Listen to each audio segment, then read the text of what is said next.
గుడి దగ్గర అయితే అందరూ అలా నిల్చొని ఉంటారు. ఇంతలో అక్కడికి సత్యం వచ్చి, ఏంటి ప్రభావతి, ఏంటి ఇంకా లోపలికి వెళ్ళలేదేమి, పద అని చెప్పి అడుగుతూ ఉంటాడు.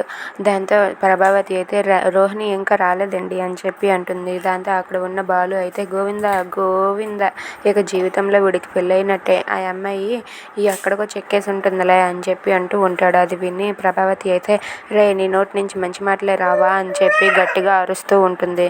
ఇంతలో వాళ్ళ తమ్ముడు అయితే, అన్నయ్య ఇప్పుడు ఆ పెళ్లి కూతురు రాకపోతే ఏం జరుగుతుంది అని చెప్పి అడుగుతూ ఉంటాడు. దాంతో బాలు అయితే, ఇప్పుడు పెళ్లి కూతురు రాకపోతే వీడికి పెళ్లి కాదు, ఇక వీడికి ఎవ్వరూ పిల్లనెవ్వరు, పిల్లల తల్లే రావాలి వీడికి పెళ్లి కావాలంటే అని చెప్పి అంటూ ఉంటాడు.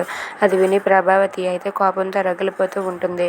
ఇంతలో అక్కడ రోహిణి అయితే ఇంటి దగ్గర కూర్చొని భయపడుతూ ఉంటుంది. ఇందులో కార్తీక్ అయితే రోహిణికి కాల్ చేసి, ఏంటి రోహిణి, పెళ్ళికి అంతా సిద్ధమేనా, పెళ్లి పందిరి దగ్గరికి వెళ్ళు అని చెప్పి అంటూ ఉంటాడు. అది విని రోహిణి అయితే ఒక్కసారిగా భయపడిపోతుంది.